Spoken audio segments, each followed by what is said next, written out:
चलिए भाई, तो ये वाला प्रश्न देखते हैं। ये प्रश्न क्या कह रहा है भैया? ये प्रश्न कह रहा है कि तीन घनों जिनकी भुजाएं क्रमशः 3 सेंटीमीटर, 4 सेंटीमीटर और 5 सेंटीमीटर है। ठीक है भैया, तो हमारे पास में तीन घन है इस तरीके से, है ना। तीन घन है और जिनमें जो है पहले घन की भुजा 3 सेंटीमीटर, दूसरे घन की भुजा 4 सेंटीमीटर और तीसरे घन की भुजा 5 सेंटीमीटर है, से एक घन बनाएं तथा नए घन का पृष्ठीय क्षेत्रफल भी ज्ञात करें।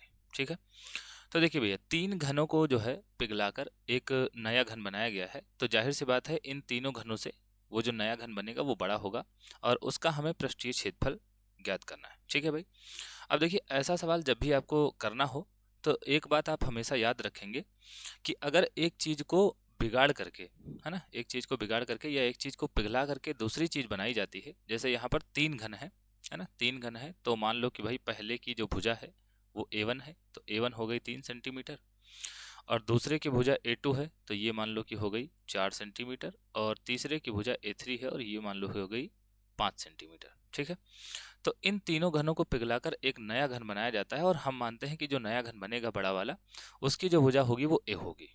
ठीक है, उसकी भुजा A होगी। तो यहाँ पर अगर किन्हीं भी चीज़ों को पिघलाकर कोई नई चीज़ बनाई जाती है तो कभी भी इन पुरानी वाली चीज़ों का और ये बड़ी वाली चीज़ों का, मतलब ये जो दूसरी वाली चीज़ बनी है, इन दोनों का आयतन कभी भी नहीं बदलता है ना, यानी कि इन दोनों का आयतन हमेशा समान रहेगा। इसका मतलब ये है कि अगर हम A1 का आयतन देखें, अब क्योंकि जो A1 है वो पहले घन की भुजा है, तो इसका आयतन भुजा का घन होता है, यानी कि भुजा का क्यूब होता है। और दूसरे घन का आयतन होगा वो A2 क्यूब होगा और तीसरे घन का जो आयतन होगा वो A3 क्यूब होगा। तो इन सभी का अगर हम आयतन जोड़ेंगे तो ये हमेशा बड़े वाले घन के आयतन के बराबर आएगा। ठीक है, यही कॉन्सेप्ट हमेशा रहेगा जब कभी भी एक आकृति को, यानी कि एक किसी चीज को पिघलाकर दूसरी चीज बनाई जाती है तो। ठीक है भाई, तो यहाँ पर अब क्योंकि A1 का मान है 3, तो ये हो जाएगा 3 का क्यूब और A3 का मान है 4 यानी कि 4, तो 4 का क्यूब और A3 का मान है A2 का मान 4 था और A3 का मान है 5, तो ये हो जाएगा 5 का क्यूब और ये बड़े वाले घन के आयतन के बराबर आएगा। ठीक है, तो यहाँ से ये 3 तरह की 9 और ये नहीं, 3 तरह की 9 नहीं, घन होगा ना, तो 3 तरह की 9 त्रिक 27। ठीक, ये 27 हो गया और ये 4 का घन 64 हो गया और 5 का घन 125 हो गया। ठीक है, और बराबर आएगा नए वाले घन के।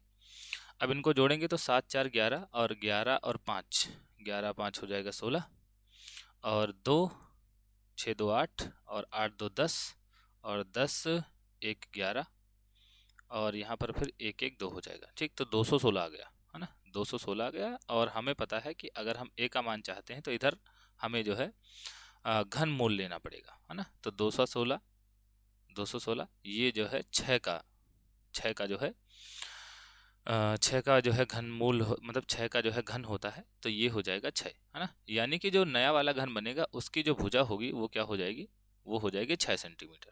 ठीक भाई, अब कहा था कि इसका नए घन का पृष्ठीय क्षेत्रफल भी ज्ञात कीजिए। ठीक है, तो पृष्ठीय क्षेत्रफल क्या होता है भैया? घन का पृष्ठीय क्षेत्रफल क्या होता है, यानी कि टोटल सरफेस एरिया, है ना। यहाँ पर चाहे तो आप पृष्ठीय क्षेत्रफल भी लिख सकते हैं। पृष्ठीय क्षेत्रफल किसका भैया? घन का, है ना। पृष्ठीय क्षेत्रफल घन का जो होता है वो क्या होता है, ये होता है 6a², है ना, जहाँ पर a क्या है, a घन की भुजा है, तो यहाँ पर a का मान क्या है भैया? a का मान आया है 6 सेंटीमीटर, तो ये हो जाएगा 6 गुणे 6 का स्क्वायर, तो ये हो जाएगा 6 गुणे 36 और ये बन जाएगा फिर से 216। ठीक है, तो पृष्ठीय क्षेत्रफल जो है नए वाले घन का आएगा 216 सेंटीमीटर क्यूब। एक और बात आप याद रखेंगे कि जब कभी भी आप आयतन लिखेंगे तो हमेशा जो यूनिट होगी, यानी कि जो मात्रक होगा उसका घन होगा, है ना, यानी कि घन मीटर होगा या तो घन सेंटीमीटर होगा या तो फिर घन मिलीमीटर होगा, जो भी होगा घन में होगा, है ना, जो भी होगा क्यूब में होगा।